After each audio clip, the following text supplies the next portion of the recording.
Shalom. Hey. Welcome to TMS RoundTable Live. We are back and so excited. My name is Dr. Tovah Goldfine, and good morning, Rose from Australia.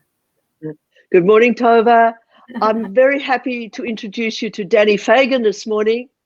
Good morning. She has a very big TMS journey, and she will take us through her initial journey and then on to what she's done since she found a cure.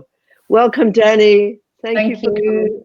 Thank you. It's really nice to see you both. Do you want me to just jump in then, or what? Yeah, just share how you actually realized that you had TMS for a start off. It's a bit of a long story, but back in about 2015, I started to get back pain basically, and thought I'd pulled something or given myself an injury of some sort. I wasn't really sure what was going on or what to do about it. It just got progressively worse, and I ended up going to see a traumatologist about it, and they basically said that it's lumbalgia, and you're just going to need to do some exercises and just the basic stuff that anybody would probably get at a first visit. And then I think I had probably 5 or 6 follow-up appointments with other traumatologists and specialists in that kind of area around that time. And I got the same story. You need to strengthen your back, you need to not bend over, you need to just take anti-inflammatories, and the same old shit, just rubbish, basically. It just got progressively worse. I saw chiropractors, I saw physiotherapists, osteopaths,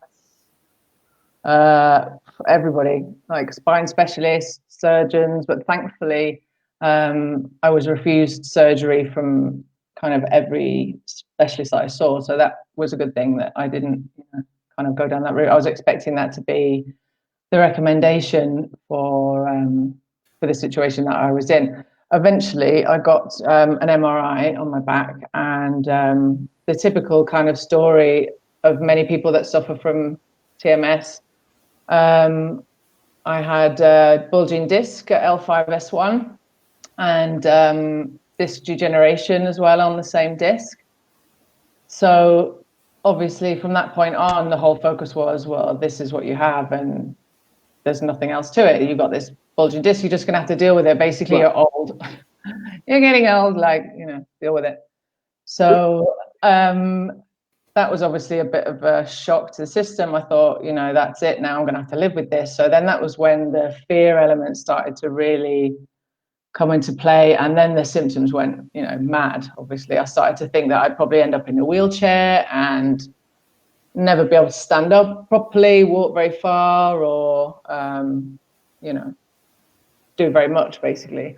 So were you a bit of a stressor? Oh, yeah. Were you a bit of a stressor? Tell us about that as well. Oh Christ, where do I start?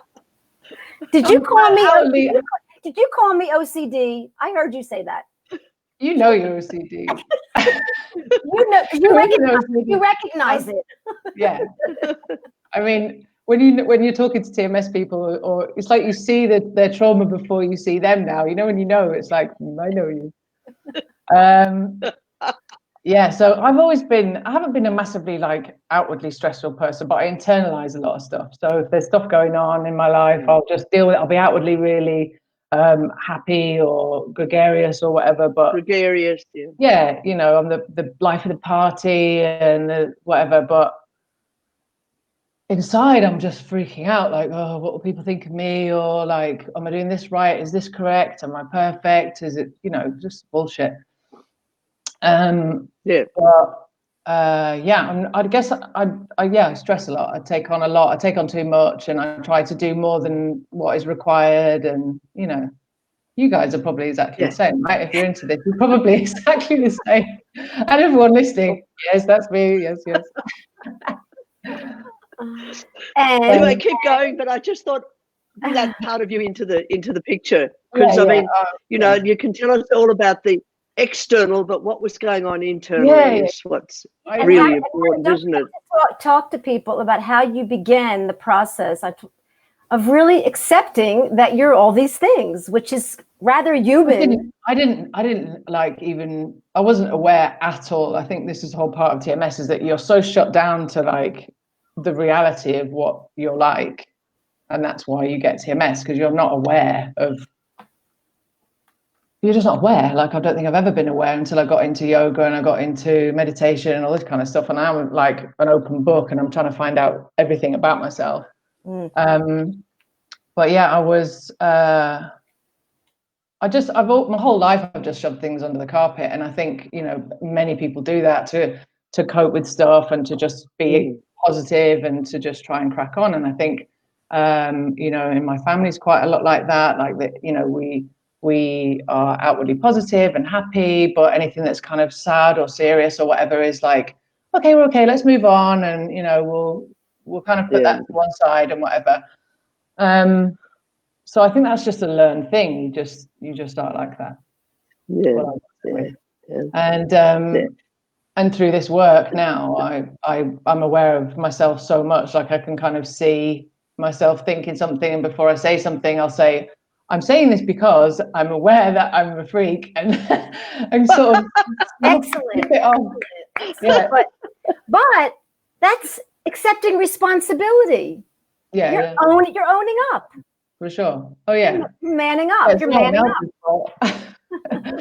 Yeah. Tell us more about that, and how, like the process doesn't come easy. It's an ongoing process. No? It's totally ongoing, and it's still ongoing now, even though I'm pain-free. Like, I'm still on this journey of like, I want to figure out every single thing about myself, to unpick everything, to make sure that I have the less stress now going forward, or at least have like, why are you laughing? Because it sounds like you're giving yourself more stress. Oh yeah, maybe. That's a good point. No, I think I'm just trying to be, I'm just fascinated by this work, and I think it's so important. Like, I think everybody needs to know about this. I don't understand how everybody doesn't already know about this mind-body work, and how connected, it's not even connected, the mind and body are connected, they're the same thing. Like, your body is your mind, so it's just become so much more obvious the more I learn, and I'm just become fascinated by it. There's a barrier, isn't there?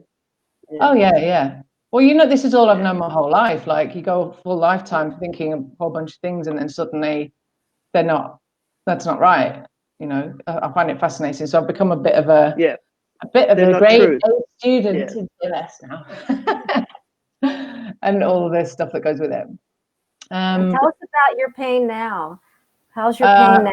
I don't have any pain. Like, I sometimes have niggling bits, and I might wake up with a bit of a bad back sometimes, but within about half an hour of being awake, it's gone. Or I might do a bit of like somatic sort of tracking and just checking in with it and giving it a word, and it's gone within minutes usually. So it still comes back now and again, and I think either that's part of the process that's still working itself out, or I might always have that little bit that's my trigger point, and you know, I'm just going to have to live with that. Who knows?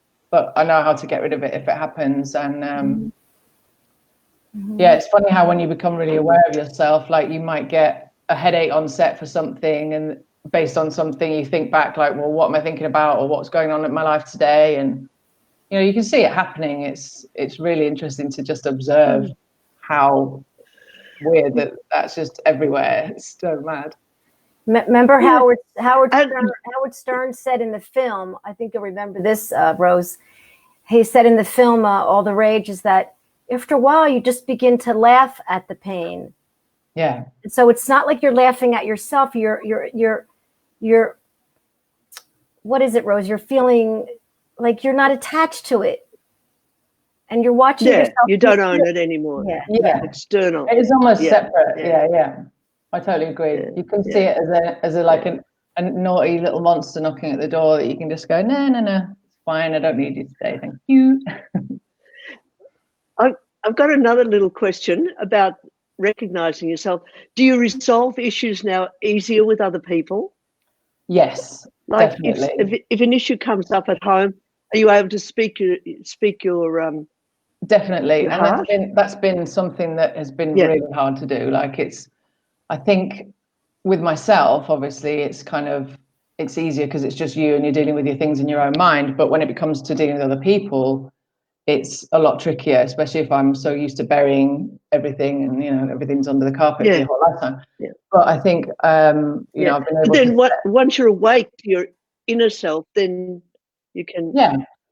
I think that's probably the thing that's taken the most courage for me, is to face like being confrontational or having tricky conversations with people that I feel might hurt someone else, even to my own detriment.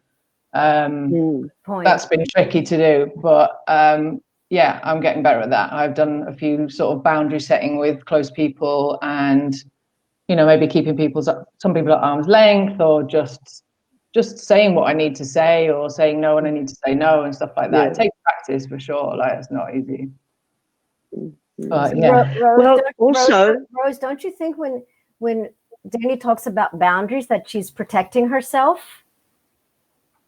When she creates boundaries, she's saying, I'm worth being protected. Is that what you? I think it's my peace that I'm trying to protect. Like, I've worked bloody hard to get to this point where I actually feel completely at peace with stuff. Yeah.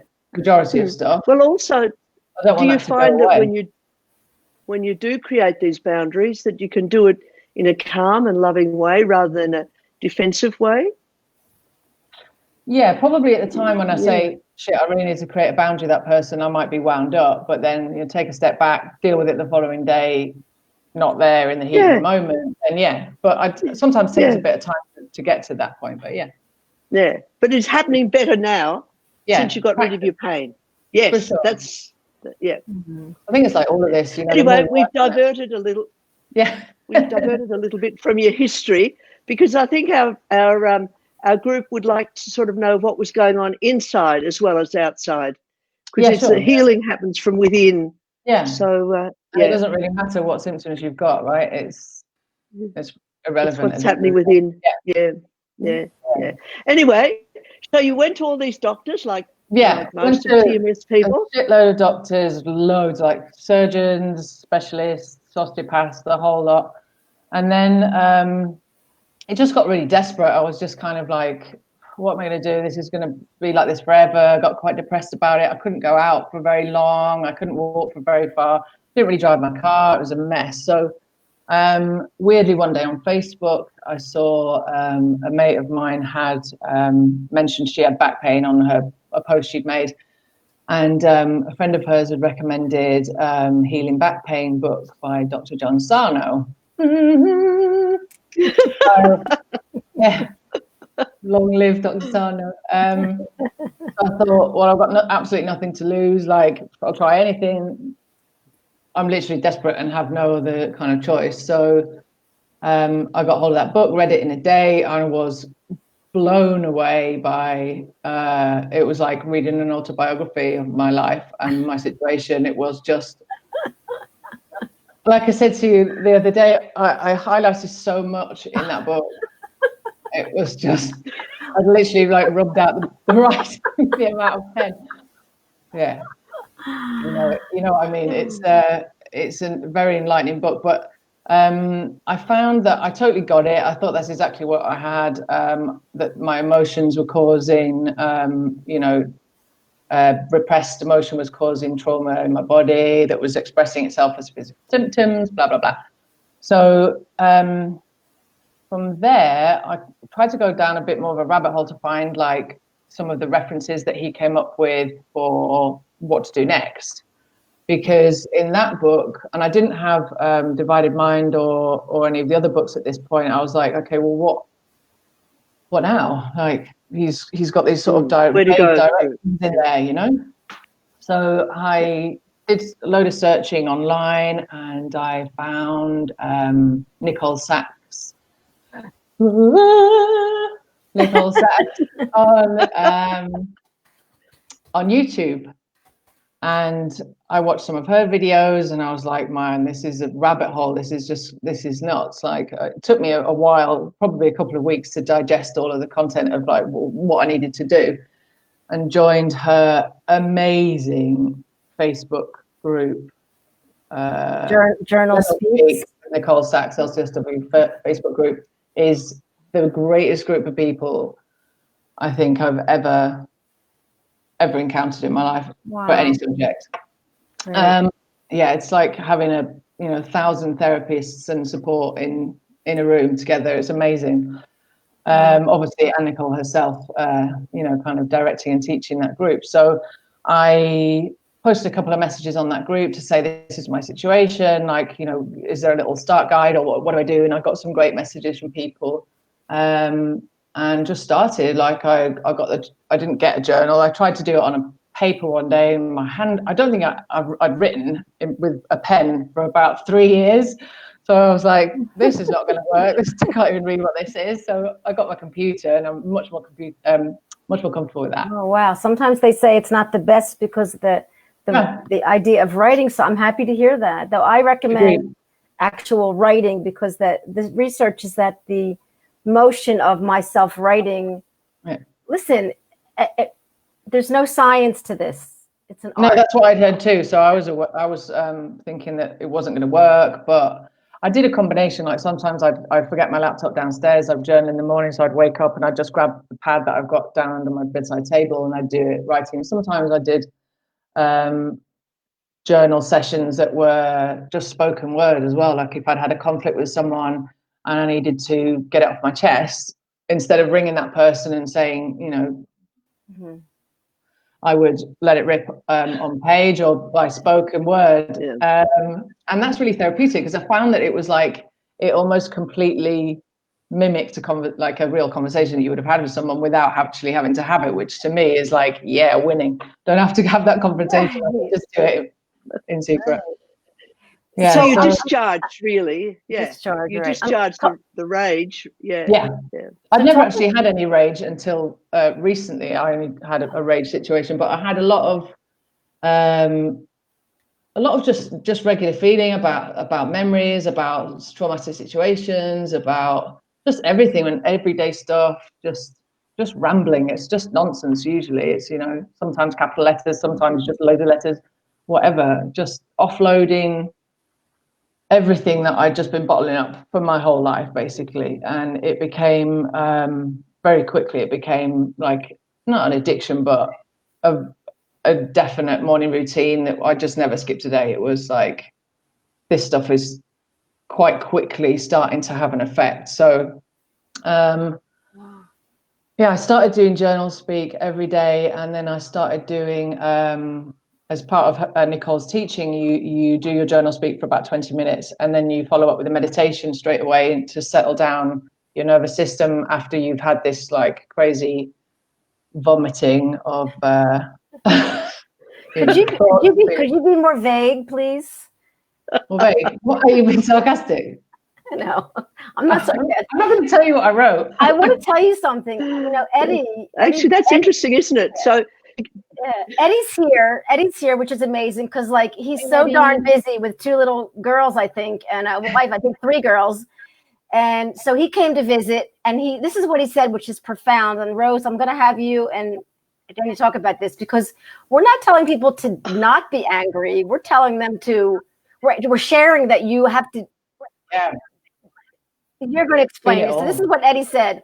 Man, did I go off on 2 of my best friends yesterday. Never would have done that pre-TMS. Good for you, Eddie. Good. What does that mean to our viewers? What does that mean? I mean, this work just teaches you to feel exactly what you feel instead of acknowledge what you feel. Yeah, acknowledge what you feel. Yeah. If you can deal with it there and then brilliant. And I guess if you're face to face with that person and you've got the bollocks to do it, then definitely do it.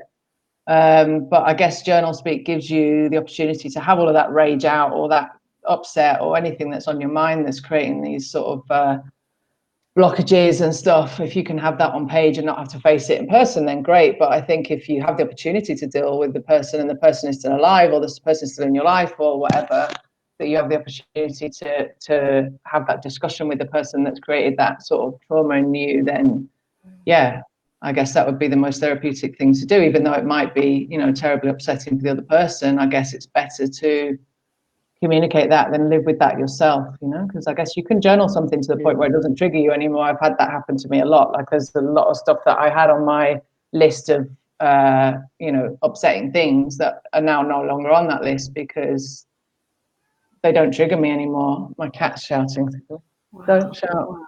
What do you think about that, Rose, about how we have to, the ambiguity about the anger and the rage? It's okay to be angry. It's okay to be rageful. We have to sort of work through it. It's a healthy way to be rageful and angry. What do you think, Rose? Well, people don't know. People don't know, do they, that you're angry unless you let them know. Unless there's no need. You can be angry without discharging. That's where I'm coming from. Exactly. Yeah. What would you all feelings are valid. Like, why, if you're angry, then be angry. Just the problem comes when you start. Oh, hello. The problem comes when you just bottle everything up, no matter what the feeling is. Like, that's where the shit starts to hit the fan. But you see, anger doesn't mean that you're going to attack someone. It means you've got a feeling. Exactly. Yeah, it's just feelings. I think it's Michael Galinsky. It's not you writing on it. What, sorry? Are you writing, Rose, are you writing on the TMS RoundTable? No. It's Michael Galinsky. No. Michael Galinsky's talking because he's the only other administrator. So Michael's with us. Oh, hi, Michael. I think it's you. He's writing these long responses, and that's the way Michael is. So welcome, Michael. So happy to see you. He's hiding behind his happy feeling of being part of our amazing TMS Roundtable. Dani, keep speaking. So I started to do journal speak every day, and then follow up with meditation afterwards, which I think meditation alone, all these elements that I brought into play had a huge impact on my recovery. I think meditation on its own is something that is hugely beneficial to anybody dealing with anything in their life. I had no idea what I was getting into when I started meditation. I honestly thought it was something that was really like heebie-jeebie, this isn't going to be doing anything for me. I'm not going to be able to get into this. Like, my mind's constantly racing. I'll never be able to do this.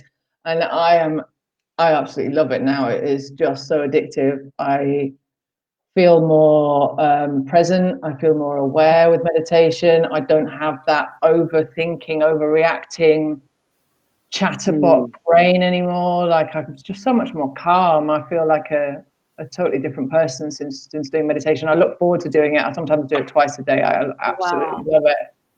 So is it possible that you took an intense, driven, focused personality and said, it is who I am, this is who I am, I'm going to just channel that? Yeah, I think so. But in the process of doing that, it changed me. Like, I honestly feel like a completely different person. It's not just that I don't have pain anymore. I feel like rebooted from the heart outwards, if that makes sense. Like, I feel more connected to people. I feel more connected to myself. I feel like I can do loads of stuff that I would never been brave to do before, like even just doing this website and doing all the work that I'm doing now. Like, I would never have had the balls to do that pre this. Can you talk about that for a few minutes, and then we'll answer Dawn's question? Yeah, so when I was going through recovery and I started to feel better, I thought I wanted to do something to kind of thank Nicole and Dan Buglio as well. I have to mention, because he's an absolute Don as well. Dan the Don. His daily videos seriously are the absolute nuts. It's every single day this guy goes out of his way to create the most amazing content that just answers questions that you didn't even know you had in your head that day. He's almost like he can see into your head, and he'll deliver you the perfect video on the day that you need to hear. That you needed.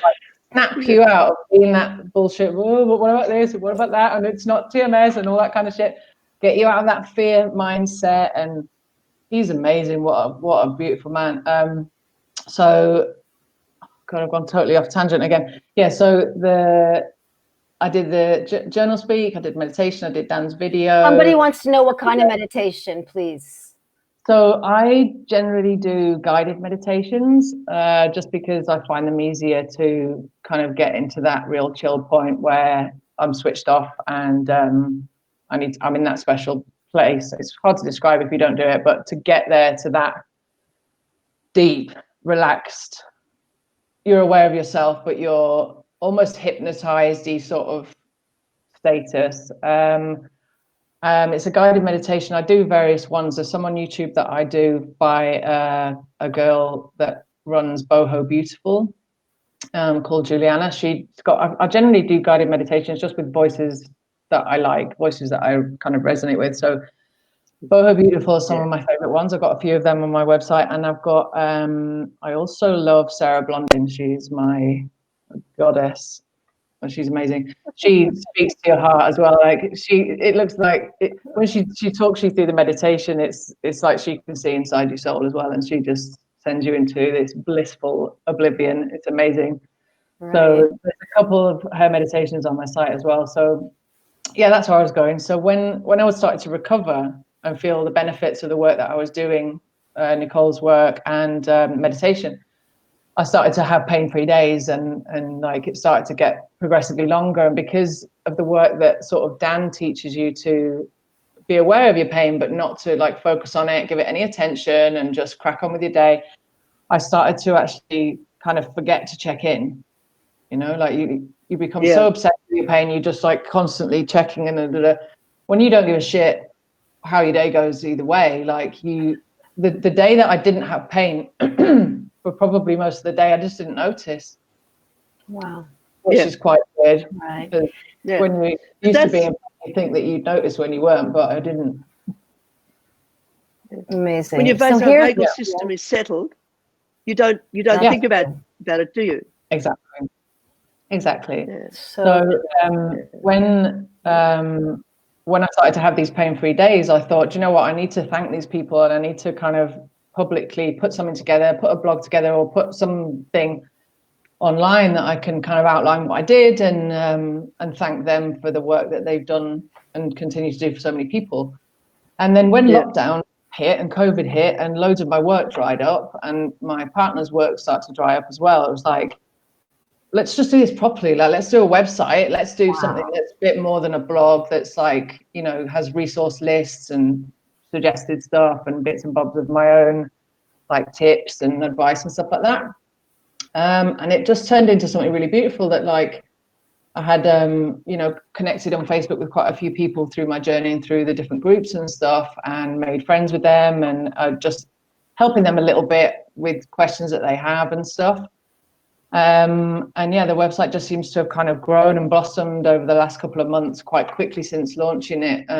I've had some great feedback and just some beautiful, beautiful messages from people thanking me and stuff, which still blows my mind. Like, I see someone share a page of mine, and it makes me go, oh, I'm going to share that stuff. Like, it's so weird. In a little office, like, I'm just going to put this out and see who sees it, and then you get these like 100 messages come in. It's beautiful, mind blowing. You know, yeah, so that's been a bit of a project from the heart. And yeah, I just want to, I honestly feel like it's a bit of a calling now. I feel like it makes me feel so good to help people and to be able to pass on this message that is just so important. It makes me feel like I've got this purpose now, you know, which I've not really felt before. So yeah, I love that. And so that's mytmsjourney.com. Journey. Okay, that's a journal. Yeah. So here's a question from Journey. Mm-hmm. Okay, here's a question from Dawn Reed. Welcome, Dawn. I typically turn the other cheek because that's the right thing to do and what a goddess does. But the anger of being mistreated stays in the body. Mm-hmm. What would you say to that? Journal it. Like, if you have emotion that you have pent up in your body and you don't know what to do with it, journal it out. You can write it out. You can talk it out. You can, you know, just get it out of your system. And writing it is one of the most amazing types of therapy that you don't need anybody else to do anything for you. Like, what's one of the most amazing things about this work is that you're doing it all yourself. Mm-hmm. You know, you become your own medicine, which is so fucking powerful. It blows my mind that you obviously, you know, there are people that taught me what I needed to do, but all of the important work was all on me. So You have the tools that you need. You just need a piece of paper. You don't even need to spend money on anything, really. So I'm going to role play with Rose now. Okay. Yeah. I'm going to role play. Are you? Yeah. Can I go and put the kettle Thanks. No. Thanks for telling me. No, It's because wonderful. but Danny, you can't go. Listen to this, because a lot of people are like, so, okay, but I'm writing my journal and I'm feeling more angry, and I'm not crying. I can't cry. I'm feeling very angry. I don't know what else to do. What I'm writing isn't working. What do I do, Rose? Journal isn't working today or yesterday or the whole week hasn't worked. Well, what would you say? I think this is about what's going on is that, what Dani was able to do, which is a lot of people get stuck, is that a lot of this stuff was in her thoughts. She was able to be in touch with her feelings. And so what I want to bring out to some of our community is that there's a place that we get blocked when we're completely, we've got the thoughts, we've figured out the feeling, we figured out the trauma, we've written about the trauma, we've forgiven, we've hated the person, but I'm still in pain. And so Rose and I have, Rose has been teaching me this about we're still getting stuck. We're still acting like a victim. We're still feeling like, no, it's not fair. It's not fair. I think the mindset is a huge part of this. Like, sorry, Rose, carry on, love. I was just interrupting you rudely there. No. It's just that you haven't been in touch with your feelings. It's as simple as that, really. So there's knowing your feelings. Like you can think about your feelings, but you don't feel them. Exactly. Many of these journaling things are often about thinking about your feelings, but not actually feeling them when you get stuck. Because what Dani's managed to do is she's managed to break through that barrier from her thoughts to her feelings. Right. And a lot of people, when they just write their thoughts about their feelings, they're not actually feeling. It's almost like they're talking about someone else. Right. They've split off their mind from their body. Right. So it's to reintegrate that. And of course, that's why we've had people like Michael Quinones about the childhood trauma and how damaging that is to our self-concept. So, and also the other thing is many people have had early childhood trauma, and it's harder for them to recover than people that have got just general low-level trauma. Mm-hmm. And Gabriel Maté is a great one to read on trauma. Mm-hmm. And Dani was saying before he's put out a book, a movie at the moment. Yeah. Mm. So okay, I'm still role playing. So Rose. So okay, so I'm feeling angry. Now, what do I do with this feeling? I want to get rid of it. What do I do with it? Do I tell me what I just want to do? I just don't want to be angry anymore. What do I do with it? I don't know. What do you want to do with it? I want to get rid of it. What do you want to do with the anger? I want to get rid of this anger. Sure. I don't want to be angry anymore. Well, what are you going to do about it? What are you going to do about the anger? Not me, you. The anger is in you, not in me. So what are you going to do about it? Well, I don't want. I want to get rid of it. I want it to stop. I want it to stop. Okay, but that's sort of like I wanna. Like it's not. I'm not holding it. I'm not holding my anger. I'm discharging it and running away from it. So it's a different concept, I suppose. Really understanding that anger's okay. I can accept myself. When you talk about it, Tovah, it's like it's a bad thing, but anger's an awesome thing. What's awesome about anger? Tell me about it. I want to know. Okay. What will I tell you about it? Yeah, how do you think human beings have managed all these generations to get to where we are now if it wasn't for our anger? If it wasn't for, the angry feeling of needing to defend your family against your predators and all of that sort of thing. So anger's a good thing. Right. You just don't have to hit it out at someone else, because it's something in your body that helps you defend your boundaries, as Dani said. Mm-hmm. She learned to put up her boundaries. But it was her anger that helped her to do that. But she used her anger in a positive way rather than criticize it. Right. She may not have realized that, but... Excellent. Excellent. And Michael just commented that, you know, awareness of the anger is a great tool. And I think what we struggle with is just my awareness is enough. My awareness, my acceptance is enough to help me heal. And that's what we're learning. It is enough. You know, I think you've got to go through all of those feelings to actually get to the other side. Like, you don't want to feel angry anymore, but that's, you have to sit with it. Like, by closing the door on it and dismissing it, it keeps you stuck. Yeah, but also being aware that it's an okay thing to have. Yeah.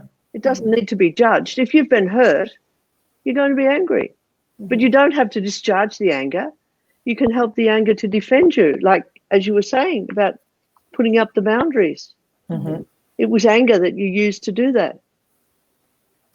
I think the beauty of the generation to come is that our children, our grandchildren, you know, if this continues the way this, Yeah, the new this future of medicine, the future of mind body, is that our children won't be repressing it. There'll be healthy anger, healthy fear. You know, fear can propel you to do something really positive. You know, as opposed to paralyze you, fear can propel you. You know, I mean, it just can be channeled. So Michael said when we press, Michael Galinsky is joining us, which is really amazing. Great surprise to see him when we were well, I don't see you. Can I see you, Michael? I don't see you. But he's here. He's one of our administrators of our TMS RoundTable with Rose and I. So we're really proud to have him in our team. He says when we repress it, we aren't able to respond to it. Once we own it, we can respond to it. Mm-hmm. Yes. Excellent. It's one of the most uncomfortable things in the world to sit with your actual legit emotion. It's horrible at first, especially when you're not used to it. But it does dissipate, like that. The feelings that you've been avoiding, they do dissipate if you sit with them. Just open the door, let them come in. I saw a meme the other day. Someone said, like, open the door, let them in. Just don't make them a cup of tea. You know, which I probably do, but you know, yeah. It's important to feel all of that shit, because that's the stuff that's been keeping you sick. Like, but I think the mindset is super important as well. And that was one of the last things for me to really grasp, was the fear element and the pessimist element and the ruminating and the obsessive negativeness about it, which is totally understandable, because like, I think it's something really important to address here, that like, that ruminating is a killer. Yeah. Pain causes like an obscene amount of psychological distress, and not a lot of people really talk about that. It's all pain, but you know, you do go into a really shitty, depressed state when you're in pain, and it just gets perpetually worse. So, you know, changing your mindset and trying to detach yourself from fear of the symptoms and fear of the unknown and fear of your future, and you know, getting stuck in that pessimistic pity party is one of the worst things that you can do, you know. And pessimism perpetuates pain as well. It's just, I'm never going to get better, and this is woe is me and stuff. Everybody gets that. I totally relate to that, but that will keep you stuck. Mm-hmm. Okay, but I'm now role playing with you, Dani, but I'm tired of focusing on myself. I'm tired of thinking about myself. I'm tired of doing all the journaling. I'm tired of listening to Dan. You know, I'm tired of hearing it over and over again.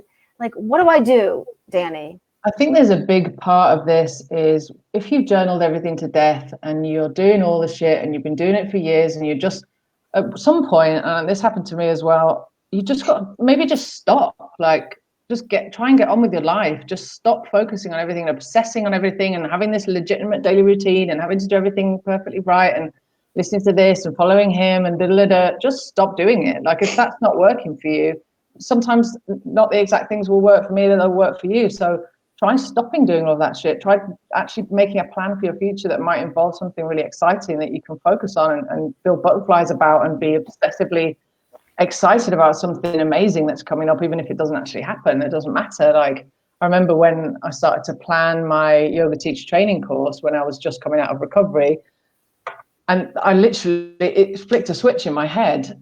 I didn't know when it was going to happen exactly, but when I decided that that was my goal, it flicked a switch and I felt immediately better, like dramatically better, just by having something to look forward to, something that I was planning, that I was excited about, that was just for me, that was new, that gave me a different direction in life. It was a different purpose. That was life-changing. Like, so I think that switch in mindset is really important, that if you can get really bogged down in this work as well. It can become your whole life as a replacement to what your pain was for so long.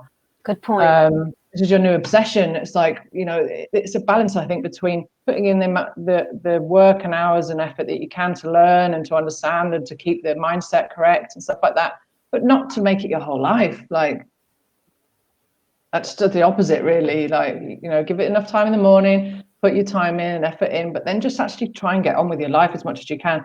And I know that that's difficult for a lot of people, because a lot of people are actually disabled by their pain, and you know, they can't really do anything. But there's a lot of things that you can, I guess you could take your mind away with in different ways, through writing or creativity in some other way. A lot of TMS sufferers tend to be very creative people.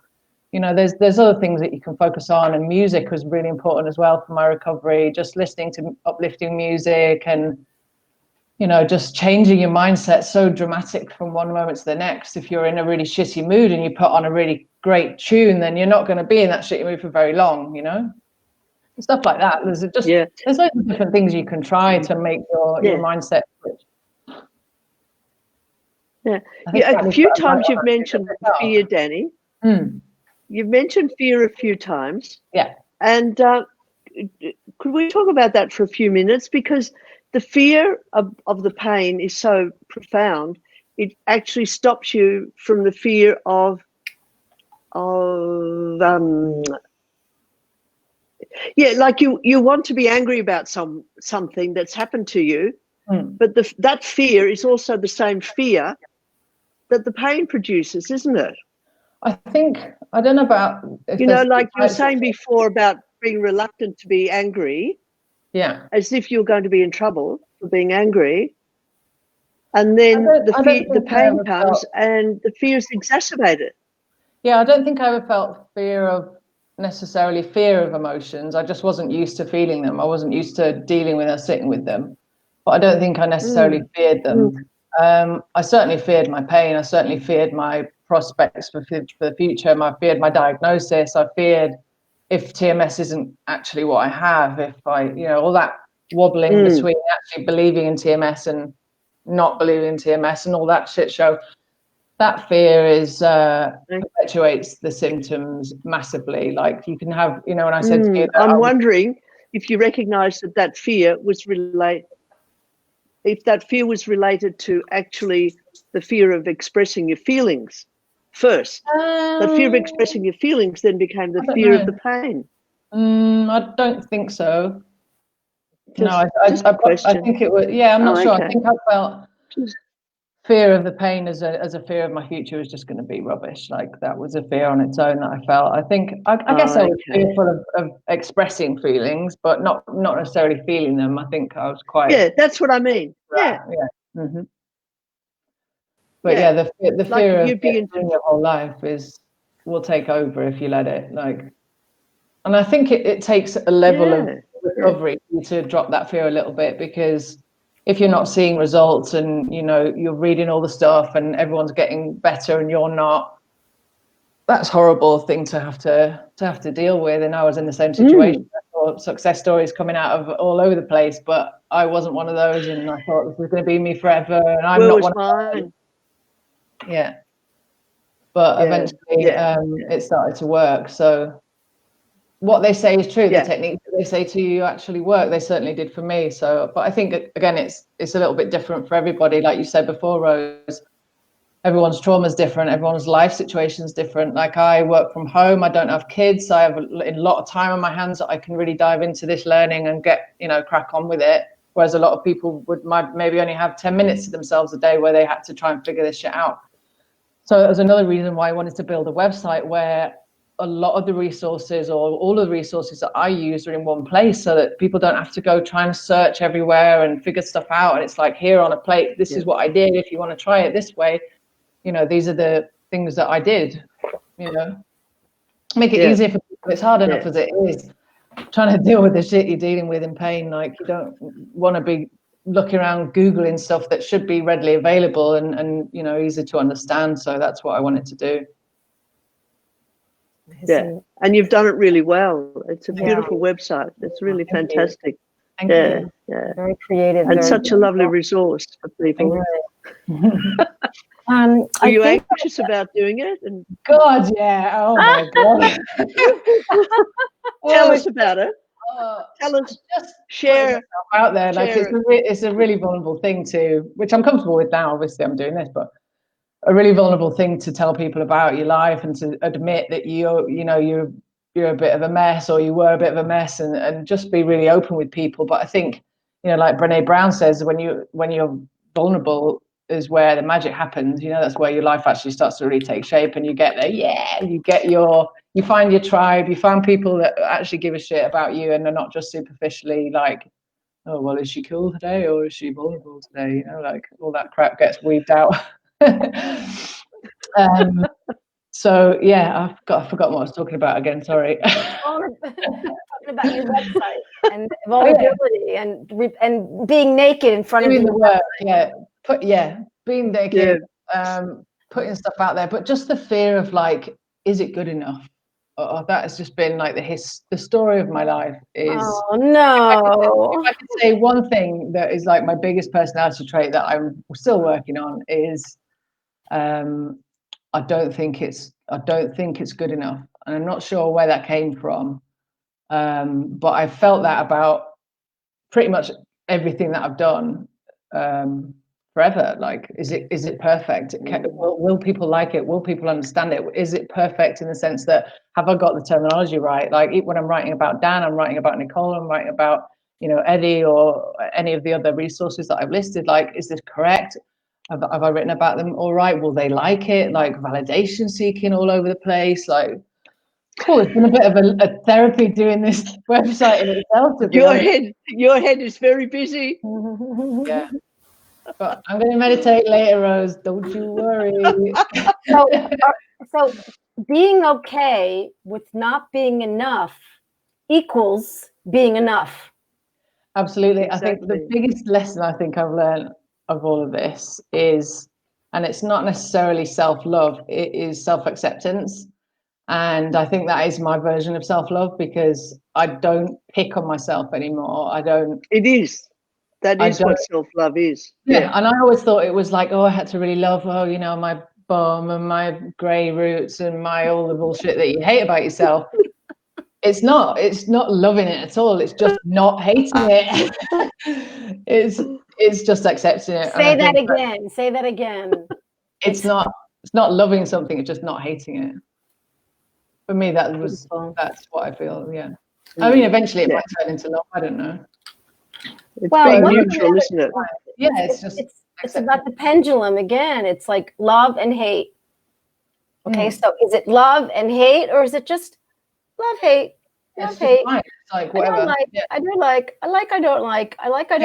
You know, he loves me not. He loves me not. You know. Yeah, exactly. So here's a question from Paul. Yeah. And maybe Rose can. Do you know Paul? I think, Dani. So maybe Rose can answer. Paul Mosley from Facebook. Hey, I have the same diagnosis as Dani. I had surgery and I didn't get any better. That was 6 years ago. I found Journal Speak Facebook page and Dani last week, and this week I've had the best. Fantastic. I've had the best amount of pain-free time in 6 years. Wow. So quickly as Fantastic. well. Paul absolutely nailed his work, and he has had some major breakthroughs. Well done. Yay. Amazing. Dani, I can't read all that. And here's another question for you, Dani. Can you recommend an online yoga site? Yes, I love Yoga with Adriene on YouTube. She's really sort of beginner friendly, but you can progress with her work as much as you want and take it as hard as you want. Boho Beautiful, the website that I mentioned earlier as well, that I do some of her meditations from, she does yoga on her YouTube channel as well, and they have some paid for programs and stuff. But the free stuff on YouTube's excellent, and that's a little bit more advanced, but she does some beginner stuff too. Right. Those are the two main ones that I follow online. There are hundreds of YouTubes on yoga YouTubes on, and there's beginners, there's yoga in a chair, yoga in a bed, yoga on, So I do want to just respond to Paul, because Paul, it's a journey. Paul's the one who got better after he started doing the journaling and all. And Paul, it's a journey. I mean, many people can read the book and get better. So, and they never get their headache back. But if it comes back and it goes and it comes, you'll feel your feelings of frustration, like shit, it's back. But setbacks are completely normal, expected.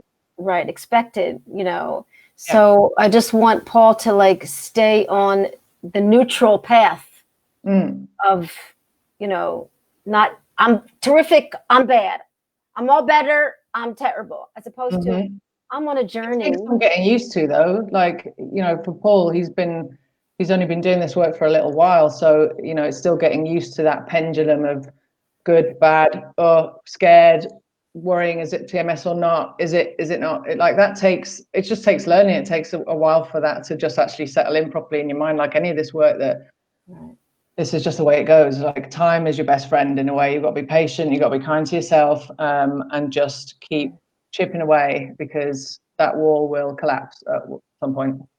So Lorraine is asking, what about if you are not feeling an emotion attached to your journaling topic?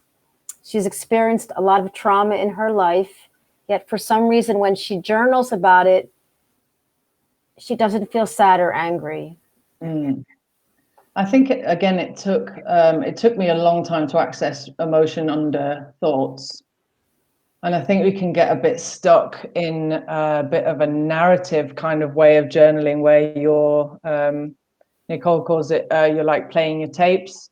So you're writing a story about a situation as if you're narrating it almost, rather than really trying to access the feeling that's beneath it. And for me, certainly, it just took time. And a lot of my journaling wasn't emotional. Like, I know I was talking about writing about really emotional stuff and traumatic events and grief and loss and really horrible shit. But I think we get so adept at burying shit, it's actually really hard to get that emotion out.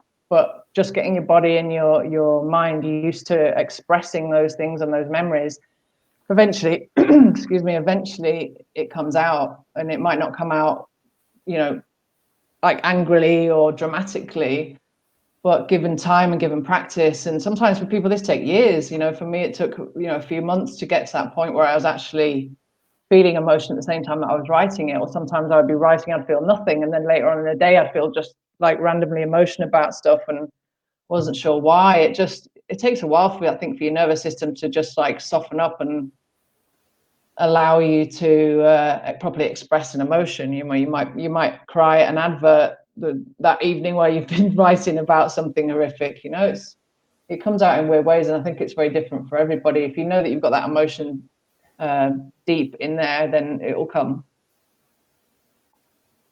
Could I make a suggestion to Lorraine? And that would be, if when she's writing, she writes it as if she was someone else. Like, what would someone else feel about whatever it is? And then maybe she could get in touch with her feelings a little bit easier, because she would be not just writing about information, she'd be writing about what her friend down the road would have thought about such and such. And that might give her permission to feel her own feelings or get in touch with them. Just an aside there. Another time I've had some really good emotional journals were when I'd written a letter to someone that had hurt me or upset me, because it makes you visualize that person, and it makes you really, I don't know, it puts you really in touch with that feeling rather than just writing about what happened at the time when they hurt you. To literally have that conversation is really, it really gets me. It still does every time I've done that kind of thing. And again, doing it out loud as well. If like I did a certain session that I got really upset about and I started crying, I couldn't actually see the screen what I was typing. So I just stopped, I just stopped and closed my eyes and just had the conversation out loud.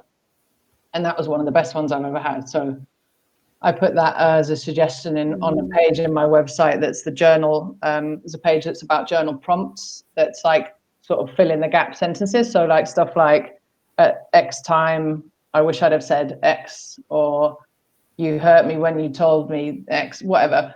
And then there's sort of some ideas of like how to get, really emotional stuff to come out. And the writing a letter is one of those things. And I've had some good feedback about that piece. So I think that's probably a good idea to try and. And also you can sort of portray how you really feel about that situation. And it's all often not about the person, it's about what's happened within you that the problem has arisen. That person has no idea that you're upset about whatever. And but it's within you. So when you actually spend some time thinking, what would another person feel about this thing or whatever it is that they're concerned about, they can actually feel that feeling within themselves, that how someone else would have felt. Like people say, well, I'm okay with it, but I know that other people wouldn't be. Well, they're another person as well. They can actually have those same feelings if they can access them. That's a good point. Can I just go make one? I've forgotten to mention something before. We were talking about the online yoga stuff. If anyone would like to practice the yoga that I do, like my friend Laura is an amazing yoga teacher, and I do her classes throughout the week. And she does Zoom classes. So her website is laurasimone.com, and you can book one class, a pack of classes, whatever you want, and it's a sort of beginner intermediate level. You can take it as far as you want or do something, as much as hard or as softly as you want to. She's amazing. It's a really beautiful heart-led class that I highly recommend. So if anybody wants to join in, yoga is lovely. Yeah. So you got your yoga certification in India. Yeah. So that was mental. God, that was like the biggest challenge I think I've ever done, because I was literally just out of recovery. By then I was literally just pain-free, and I thought I probably brought it on myself with the fear of like, am I going to get pain on this? Am I going to freak out on this? Like, am I going to not be able to do it because I'm in pain? But yeah, it was hard, but it worked out in the end. But the course got cut short because of COVID. So we had to come back a bit sooner than expected, but I got the certification. So I'm just about to release a piece on the website actually tomorrow about the scientific health benefits of yoga, meditation, and pranayama breathwork that are life-changing and really merge perfectly with TMS recovery. And it was pivotal for me, for my recovery as well, practicing yoga and the meditation and all that sort of stuff. So I'm going to figure out a way how to bring that into my web presence and be hopefully, I don't know whether this makes sense, but be a TMS sort of trauma-based yoga person. There is an association, actually. Yeah, moving the body, breathing, and slowly releasing chemicals as you slowly stretch and elongate muscles, and you're doing it like it's the perfect combination. I used to say all the years to patients is, if you did yoga and and was able to deal with gravity, which is always, you're not going to ever need me. You're not going to ever need a chiropractor. So it's, and to bring in the breathing, it's it really is. And it's not like oogie boogie new age. It's so profoundly, studied and so proven. Yeah, it's proven. Like I did a course the other day. I can't remember what the exact name of it was now, but it was like just a 4-hour thing. It was something along the lines of like the science, the proven research and science behind yoga practice. So it wasn't just heebie-jeebiness. It was like actual scientific facts about being able to regulate your heart rate at will, being able to regulate your nervous system, both nervous systems, your respiratory system, your circulatory system, everything. There's such a long list. Like I should have probably posted it today so I could share it. No, I'll put up I have a paper from chiropractic school 35 years ago. It shows the muscles are surrounding and involved in every system. Right, Rose? There are 12 systems in the body, 12 different systems, urinary, genital system, respiratory, and the muscles are involved in every one. So your structure affects your function, and your structure and your memories and your traumas live in your muscles. So it's so connected. But I think one of the most powerful points about yoga is it's actually that the meditation side and the pranayama side that are more beneficial even probably than the poses in the physical sense. Like that gets your body moving and it gets your mind focused on your physical body and holding tricky poses and stuff like that. But the meditative side of it and the control of the breath is literally regulating your nervous system into rest and repair, but keeping you in a really focused state so your mind isn't wandering. And I'll release the post tomorrow, so keep an eye on out for that. So there's loads of like science-backed research in that and stuff that's amazing. That's I think what the direction that I'm going to take with this now is I obviously still share a load of stuff about TMS and trauma and pain and stuff, but beautiful. Figure out my own role going forward in all of this, which I'm still kind of confused about, but I think it's going to be something yoga therapy related. Yeah. And Rose, we talked about how when we breathe, it calms the vasovagal, immediately affects your nervous system. We know that, but it's doing something with the fight and flight. That's right. The diaphragmatic area is the calming thing. And I just read recently that, if you notice someone who's asleep, they're breathing with their abdomen, whereas anxious people are only breathing up here. Amazing so point. If you notice that, and that's why the breath is so important, and to refocus you, the breath, that like slowly 4 in, hold, slowly 4 out. It's so simple. You could do that anywhere. You don't need to really be taught stuff like that. It's so powerful. Talk for a minute, Rose, about the shallow breathing and the deep breathing, because that's something people can maybe be aware of and notice the breathing, and then maybe notice their feelings. Well, I think the most important thing is to notice that most people are in the fight and flight situation of breathing from up here. And even with the coronavirus, I wonder if the fear about everything is making their breathing difficult, and then they've got to be on the respirator to force that air into and create the pressure to oxygenate their whole lungs. And so the article I was reading was commenting that if you watch someone who's asleep, their abdomen is going up and down. And with yoga, that's one of the important things that you ask the participants to do, is to feel their diaphragm going up and down. Breathe from your stomach, they say. And that's the reason to fully aerate your lungs. Excellent. It's instantly soothing. I did a post a few weeks ago about the importance of the psoas muscle in the fight and flight response that was absolutely mind-blowing. I found out via a friend actually on the yoga course. She's an acupuncturist, and I told her about where my back pain was, and when I was getting freaked out about the course and stuff, as I got bouts of flare-ups while we were over there. And she was like feeling around my back, and she needled me a little bit, and she was like, "This is your psoas muscle, right? You know what the psoas muscle is, right?" And I was like, "What are you talking about?" And she said that she put me onto this article called "The Psoas Muscle, the Muscle of the Soul." Exactly. And I was like, what is this magic stuff? So that lit off a huge light bulb in my head. That like basically, when you're in fight or flight, your psoas muscle contracts to get you ready to run away. That's perfect.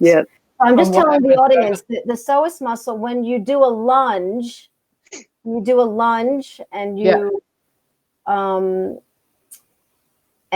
you stretch. You can stretch the psoas muscle. That's the muscle. It's coming down from the front of your groin to the top of your leg. It connects to the lumbars.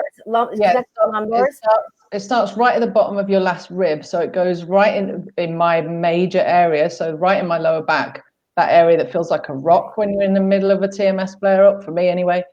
That's your psoas muscle. It certainly is for me, and it shortens, so you get hunched over like like an L shape like that, because it tightens and it contracts because it's getting you ready to run away or fight. Excellent information.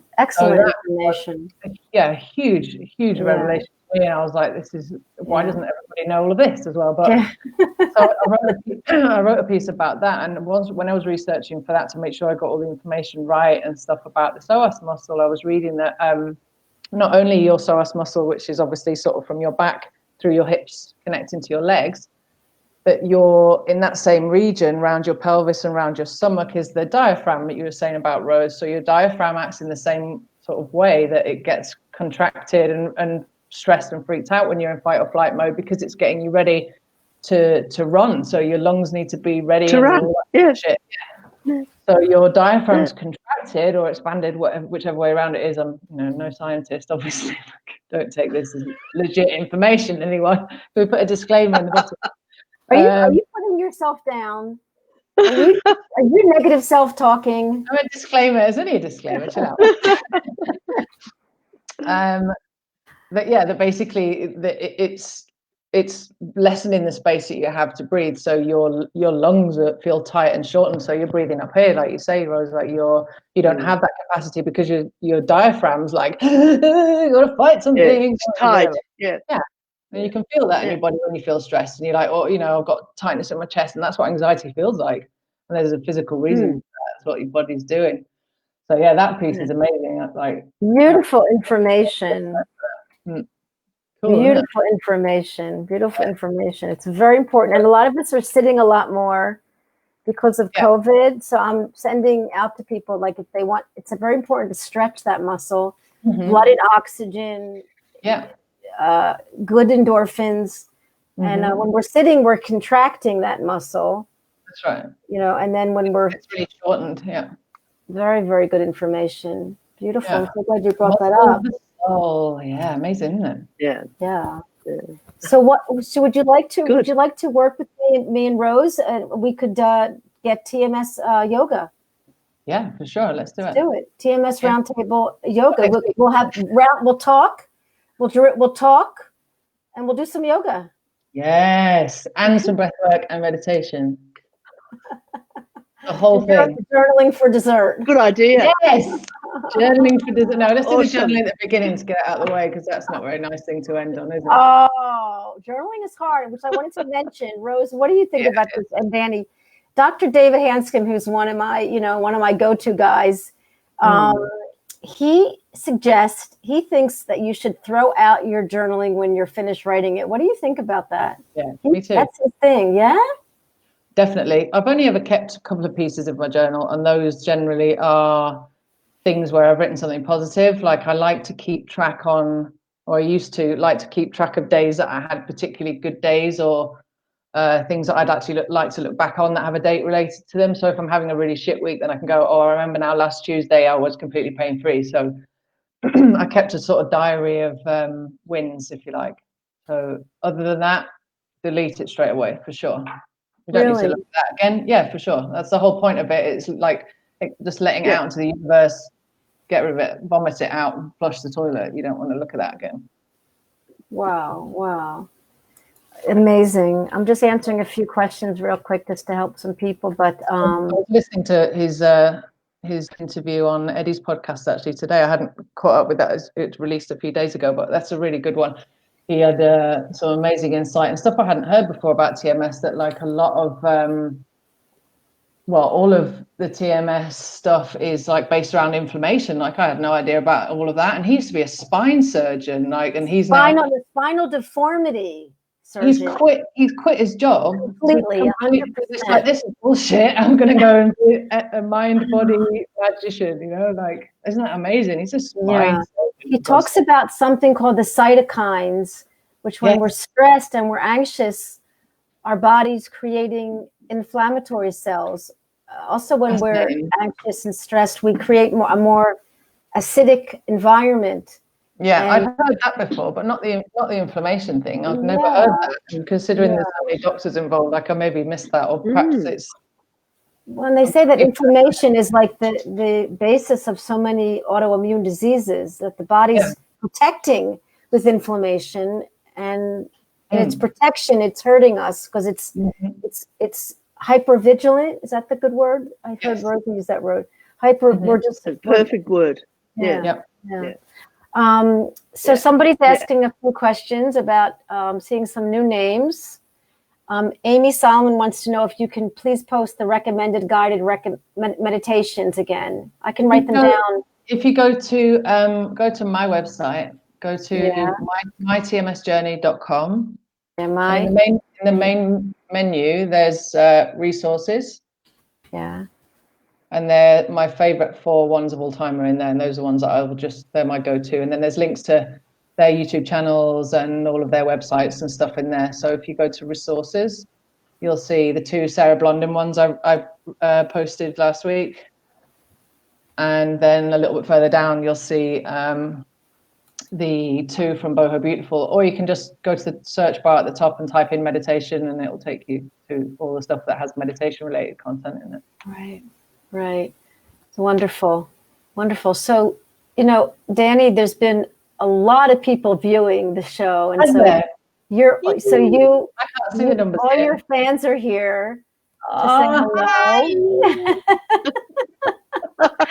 And we didn't even talk about what laughter does for pain. I mean, really, my first saved my life. I think I've always been a bit. Who here knows Norman Cousins?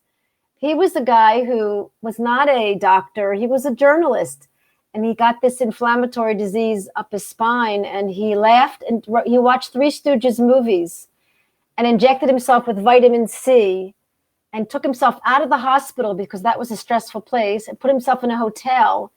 And he writes a book called Anatomy of an Illness. It was like my first book about 40 years ago that I couldn't believe it. And he wasn't a doctor, and all the colleges gave him like an honorary. So all your students are giving you an honorary doctorate. Dr. Dani Fagan. Yeah. That's got a good ring to it. Dr. D. Doctor Who. Dr. Do Nothing, that's me. Dr. Doolittle. Yeah. We're all doctors inside, and I don't want to ever underestimate anybody's pain, but the body has an incredible ability to heal over and over and over and over, and heal better many times than before the injury or the trauma. What the ability we've got inside. Yeah.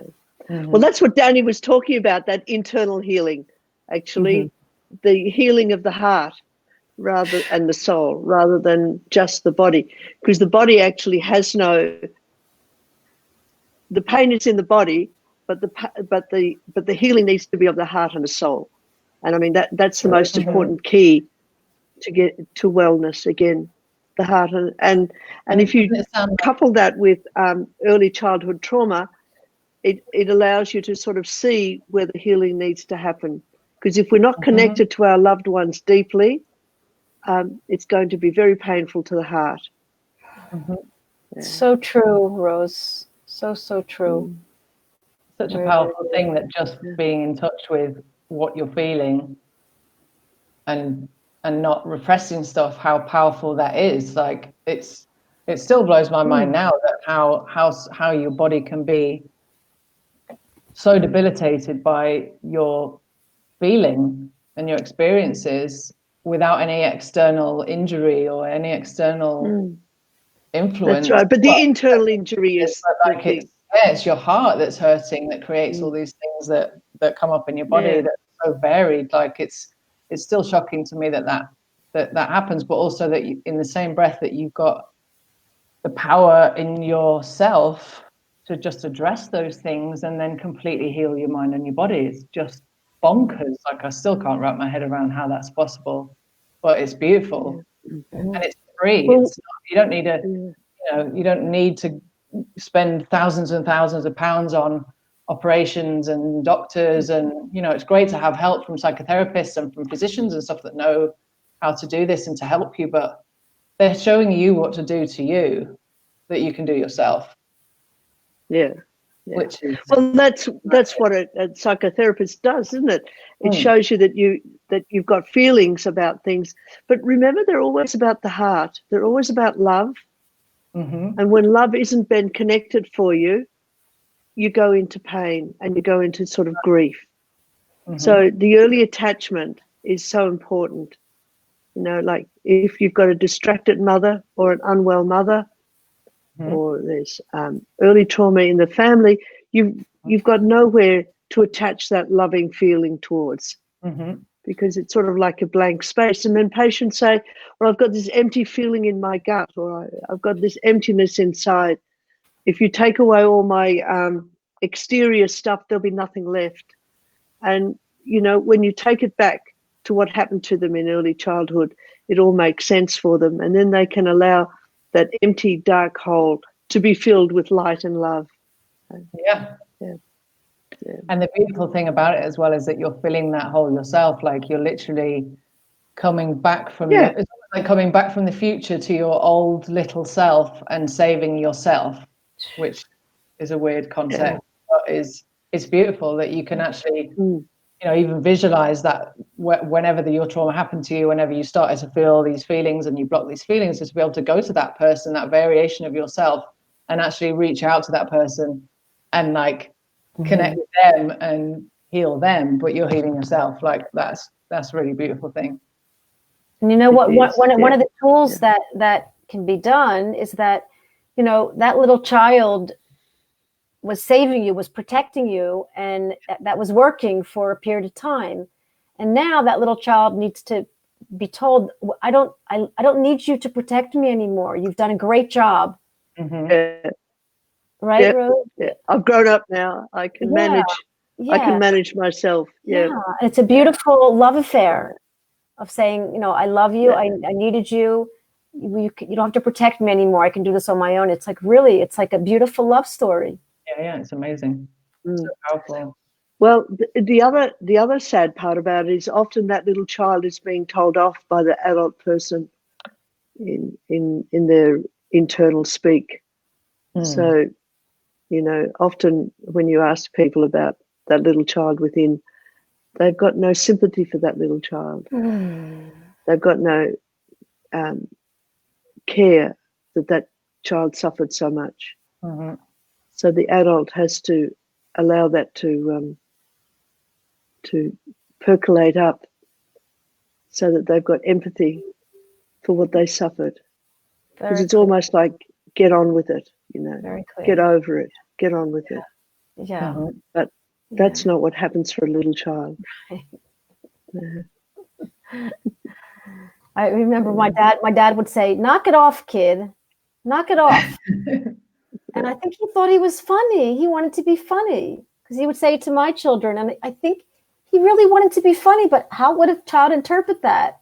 And I think it's important to, be responsible for like appreciating him for being funny, but not being sensitive, and also realizing that it was painful. It's like all that ambiguity again, that like, it's okay that he was a jerk. It's okay that I felt bad, but he's my dad, but I'm sensitive, and this is what I think we all go through as children, and now we're adults, and then we're therapists, and then we're, and it's like, it's a beautiful way to be. It's mindfulness. It's right back where we started. That's true. I love the TMS RoundTable. That's right. There's room for us all there. I love it. Dani, thank you so much for being with us. It's been a pleasure. It's been really good fun. I've been really lovely. I've really enjoyed it. I hope it can. It's been a joy. Can we have you back again? I'd love to. We're going to do our yoga next week, aren't we? Yeah, we're on. We're going to do it. Yeah. Virtual yoga. Yeah, I'll put something together and we can, let's do something again. Yeah. Okay. And Thank Dani's got lovely resources on her journey page. So look that up and keep that in mind, especially when those voices in your head are sort of telling you what you should do or you shouldn't do, or I'm not good enough, and why have I got pain and no one else has, and how many other doctors do I have to go to? If you make something like my TMS journey your go-to place, you've then got your own doctor, as Tovah always says, the doctor within.